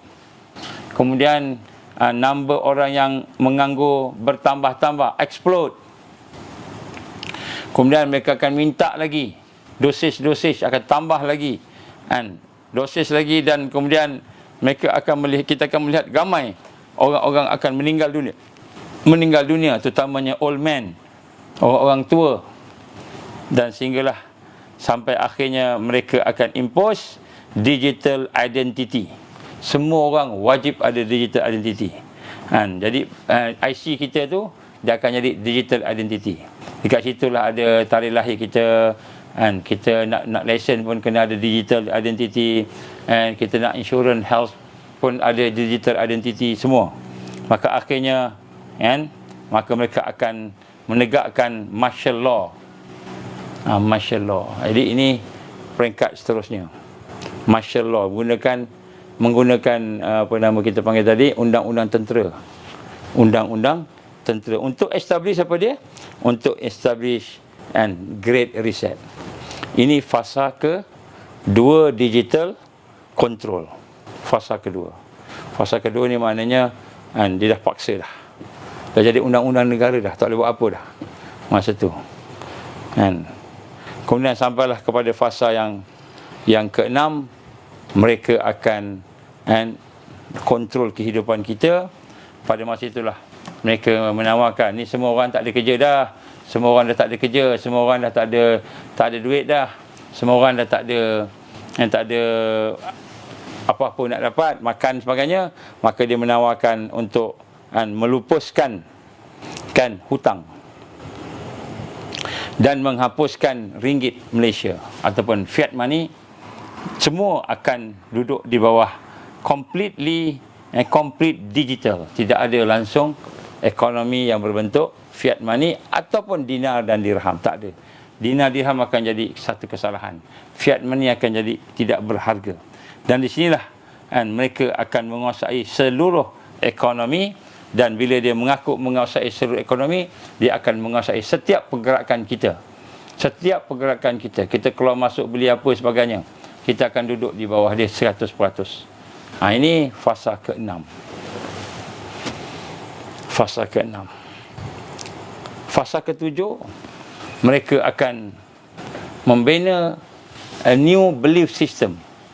new belief system, satu kepercayaan agama yang baru.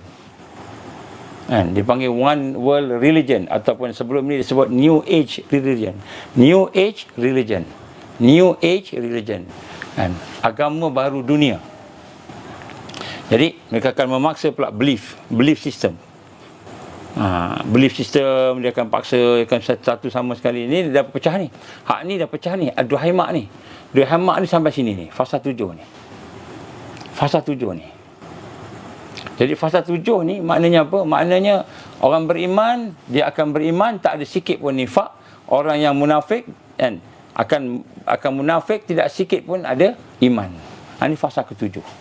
Tapi fasa ke-7 ni tak lama dah. Yang saya cakap tadi tu dah berlaku dah sebahagian besarnya. Fasa ke-7. Selepas daripada dia menguasai belief system, keyakinan tadi, maka dia akan menguasai seluruh mental kita, fizikal kita dan hati kita. Nampak Mula-mula dia disentuhi fizikal tadi kan. Lepas tu mental kan. Lepas tu hati. Bila dah kita kuasai semua ni, maknanya diri kita telah di reset, great reset semua. Hidup kita ni, mental kita, fizikal kita, mental kita dan hati kita dikuasai sepenuhnya. Dan pada masa itu, kerajaan, sultan, habis dah, tak ada. Sultan pun tak ada dah. Tuan-tuan perempuan, kita ingat sultan okey, tak kena, tak, sultan pun kena. Akan kena juga. Dia adalah beberapa orang akan hidup elite group, tapi tak lama dah. Selepas daripada 7 ni, tuan-tuan, mungkin fasa ke-7 ni, selepas fasa ke-7 ni, insya-Allah akan ada penyelesaian yang terbaik sekali. Apa penyelesaian terbaik? Iaitu kebangkitan Islam. Sebab fasa ke-7 ni, dia nak menghabiskan iman manusia. Dia nak menghabiskan al-iman. Nabi kata apa? La tazalu ta'ifah min ummati zahirina 'alal haqq. Dan akan sentiasa ada di kalangan umat aku, kan, iaitu kelompok ta'ifah yang akan menang bersama dengan al-haq. Akan menang bersama al-haq. Ini fasa ke-7 ni, ini fasa di mana Islam akan bangkit. Pada masa tu dah berpecah, dah berperang dah ni. Sama-sama kita ni dah semua masing-masing dah. Bukan setakat tuduh anti-vaksin ke tak, tuduh sesat tu kan. Sesat, kan, kafir, kan. Dan kita pun terpisah-pisah dah. Terpisah-pisah dah. Sampai peringkat tu, maka nak bersatu ni susah sangat. Susah sangat. Ini fasa ke-7, Great Reset. Bila fasa ke-7 dia berlaku, tuan-tuan, apa berlaku? Maka kebangkitan. InsyaAllah kebangkitan. Bila berlaku tu, wallahualam, kita pun tak tahu. Tapi nak sebut tak lama, dekat dah. Dekat dah. InsyaAllah. Dan esok kita akan sambung lagi berkenaan dengan fasa ke-7. Fasa ke-7. Jadi fasa ke-7 ni sebenarnya ialah fasa kebangkitan. Tapi sebelum fasa ke-7, kita nak tengok apa yang kita kena buat dulu. Jadi insya-Allah, mudah-mudahan Allah izinkan kita, kalau ada kesempatan besok malam lah, kalau ada kesempatan saya ingat mungkin saya ada meeting malam besok, tapi insya-Allah kalau ada kesempatan kita buat. Jadi insya-Allah, tuan-tuan, saya sebut sikit-sikit tadi sebenarnya adalah rentetan daripada perkara yang mereka telah pun buat dan sebahagiannya akan buat. Saya tak detailkan sangat, saya cuma sebut secara umum saja. Kalau kita nak sebut detail, nanti kena jumpalah kot, kena satu tempat yang khas. Data dan fakta ni semua ada, insya-Allah. Jadi itulah sikit sebanyak, tuan-tuan dan puan-puan, mudah-mudahan Allah ampunkan dosa kita, kelemahan kita. Kita nak kena prepare daripada sekarang. Jangan tunggu fasa 7 baru nak bangkit. Kebangkitan kena mula daripada sekarang. Solusinya kena mula daripada sekarang. Kalau kita tak mula sekarang, kita tewas. Kenapa? Kerana mungkin fasa 6 tu, kan, pemaksaan tadi tentera tu, kita dah kena dah ikut dia 100%, kecuali mereka yang Allah selamatkan. Fasa 7 ni, Kan? Pada masa itulah kan kita kata al-haq wal batil akan bertembung secara berdepan. Kan? Sebagaimana kita akan nampak secara jelas. Cuba tengok suratul Imran, surah Imran ayat 13. Surah Imran ayat 13. Surah Al-Imran. 313. Cuba tengok. Fasa ke-7 akan berlaku. Kita akan nampak jelas ayat 313 tu. 313. Jadi ini kita dah baca dah, ayat ni pun kita dah baca dah, insya-Allah. Ya tuan-tuan rahmati Allah, jangan takut. Kenapa? Takut tu peluru dia. Saya sebut ni bukan nak menakut-nakutkan, bukan. Saya nak sebut ni sebab saya nak sama-sama kita rasa bahawa mereka merancang, Allah pun merancang. Dan perancangan Allah tu lebih hebat daripada perancangan mereka. Lebih hebat. Kenapa nak takut dengan mereka? Apa yang kita takut? Cuba cakap. Takut kehilangan diri kita, nyawa kita. Takut tak dapat makan. Apa sahaja. Dah solusi dia. Solusi Allah dah bagi dah. Saya pun dah sebut dah dalam kuliah-kuliah. Sebenarnya solusi saya dah sebut dah sikit-sikit, banyak-banyak tu kan. Cuma hari ni saya buat ulang kaji. Sebab kita nak masuk tahun 2022 ni. Kita nak masuk 2022. 2022 ni besar benda akan berlaku ni. InsyaAllah saya sambung besok, insyaAllah. Jadi antara fasa ke-6 dengan fasa ke-7 ni panjang ceritanya, tapi saya cuba ringkaskan tadi. Fasa ke-7, sebab saya nak sebutkan fasa ke-7 ni kita menang, insya-Allah, apabila mereka menekan agama. Apabila mereka menekan agama, menekan iman, maka Allah tidak akan izinkan mereka menekan iman tadi. Maka berlaku perpecahan, sehingga yang beriman tidak ada nifak, tidak ada munafik. Yang munafik tidak ada iman, maka pada ketika itu kan orang yang beriman akan diberikan kekuatan dan kemenangan. Tapi takut tak? Adalah ketakutannya, adalah kesakitannya, tapi kita letakkan semua keyakinan kita kepada Allah. Tuan-tuan, saya nak simpulkan satu benda. Put our trust in Allah. Letakkanlah keyakinan kita, kepercayaan kita kepada Allah. Jangan letakkan keyakinan kita, kepercayaan kita kepada makhluk, kepada diri kita, kepada kawan-kawan kita, keluarga kita, kepada dunia yang ada pada kita. Jangan letakkan keyakinan kita, kepercayaan kita kepada dunia. Maka itu adalah al-wahan. Itulah al-wahnu. Tapi letakkan kepercayaan kita kepada Allah. Put your trust in Allah. Put our trust in Allah. Bila kita boleh faham yang ini, maka kita akan melihat setiap perkara yang berlaku di depan kita. Kita tak nampak dah bencana.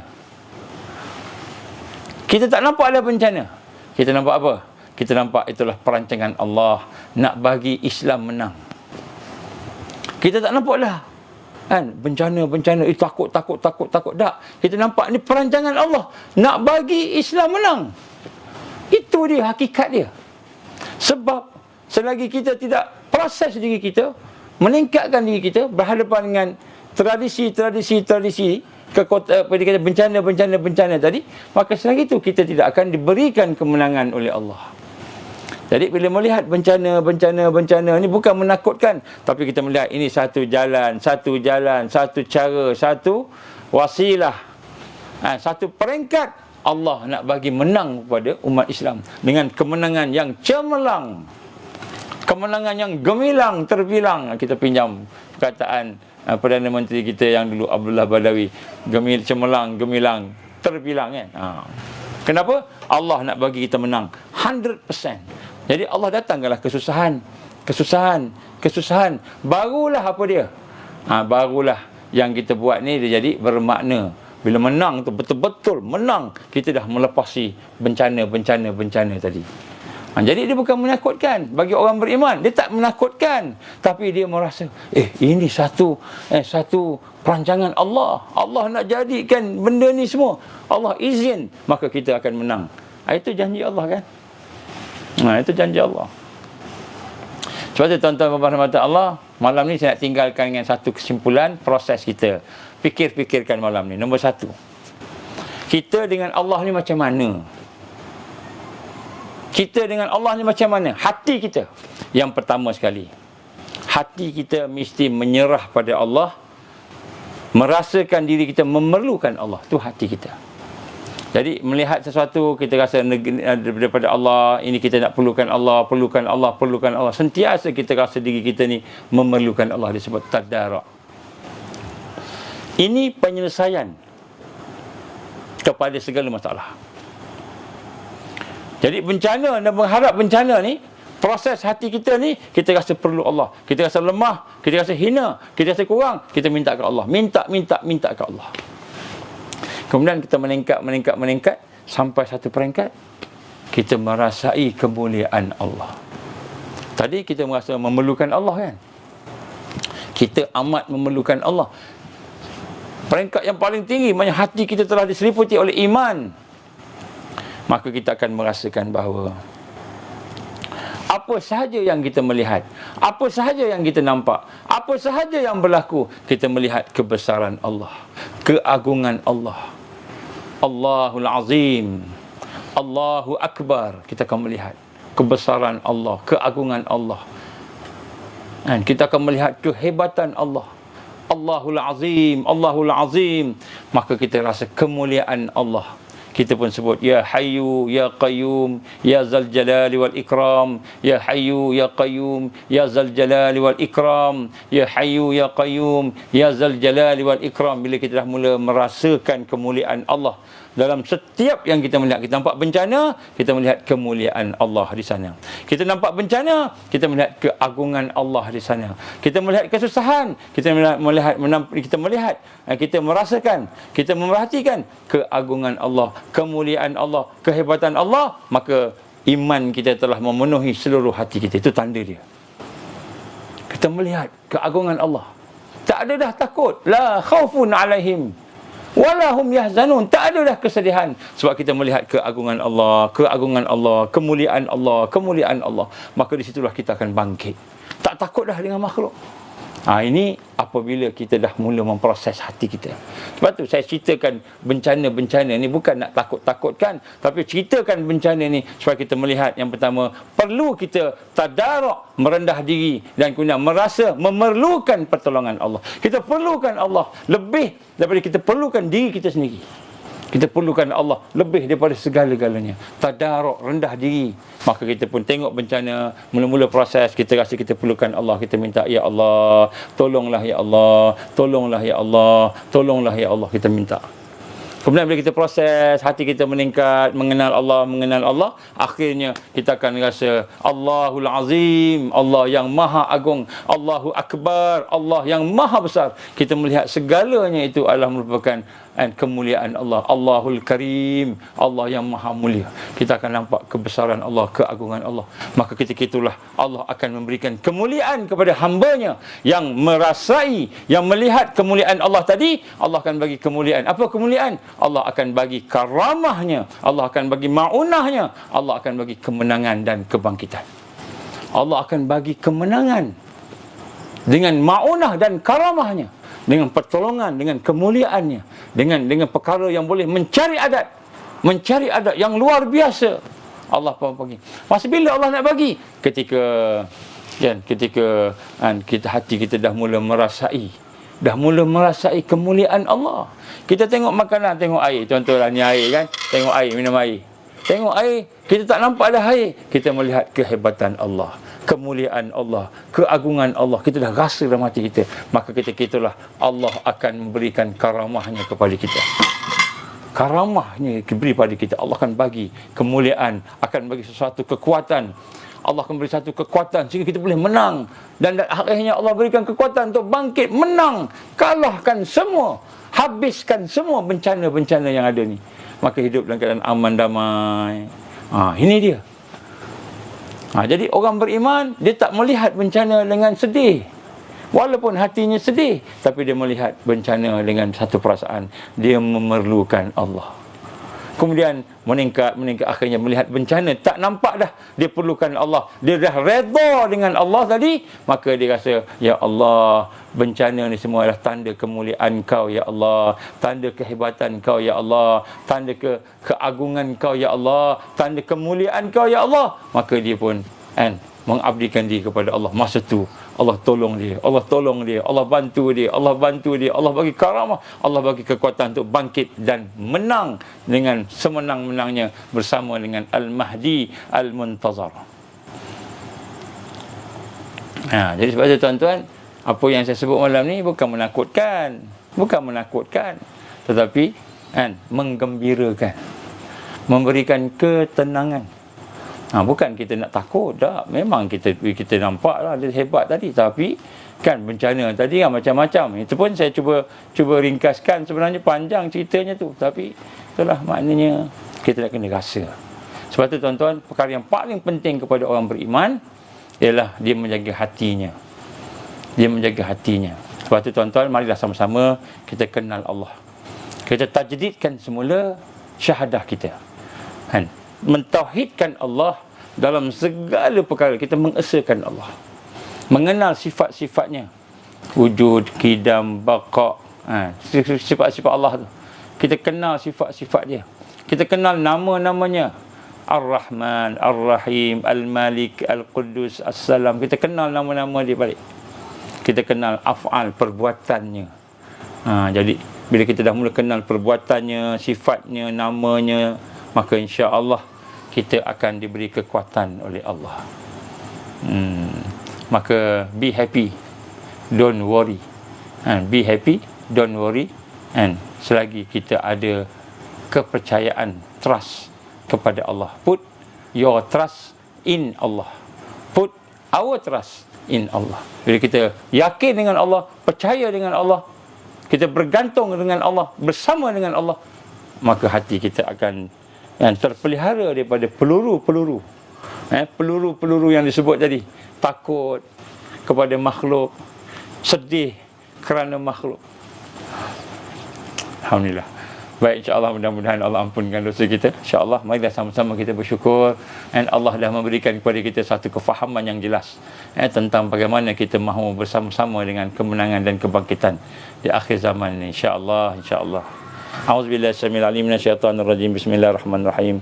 Alhamdulillahirabbil alamin, wassalatu wassalamu ala asyrafil anbiya'i wal mursalin wa ala alihi wa sahbihi ajma'in. Allahumma innaka ta'lamu anna hadhihi alqulub qad istamat ala mahabbatik wa altaqat ala ta'atik wa tawahadat ala da'watik wa ta'ahadat ala nusrati syariatik. Wa sikillahumma rabitataha wa adimuddaha wa hdiha subulaha wa amla'aha binurika alladhi la yakhbu wa syrah suduraha bi faidil iman bik wa jamilit tawakkuli alaik wa ahyiha bi ma'rifatik wa amita ala syahadati fi sabilik. Ya Allah, innaka ni'mal maula wa ni'man nasir. Rabbana atmim lana nurana waghfir lana innaka ala kulli syai'in qadir. Rabbana hab lana min azwajina wa dhurriyyatina qurrata a'yun waj'alna lil muttaqina imaman. Rabbana atina fid dunya hasanah wa fil akhirati hasanah wa qina azaban nar. Wa sallallahu ala sayyidina Muhammad wa ala alihi wa sahbihi wa baraka wa sallam. Subhana rabbika rabbil izzati amma yasifun, wassalamu alal mursalin, walhamdulillahi rabbil alamin. Subhanakallahumma wa bihamdika asyhadu an la ilaha illa anta astaghfiruka wa atubu ilaik. Bismillahirrahmanirrahim. Wal 'ashr innal insana lafi khusr illa alladzina amanu wa 'amilus solihat wa tawasaw bil haqqi wa tawasaw bis sabr. Tuan-tuan, kita banyakkan bersyukur ke Allah. Allah bagi kita iman, Islam. Kita minta ke Allah. Ada masalah, minta kat dia. Jangan minta kat makhluk, minta pada Allah. Minta pada Allah, minta kat dia. InsyaAllah. Wabillahi taufiq wal hidayah. Assalamualaikum warahmatullahi wabarakatuh.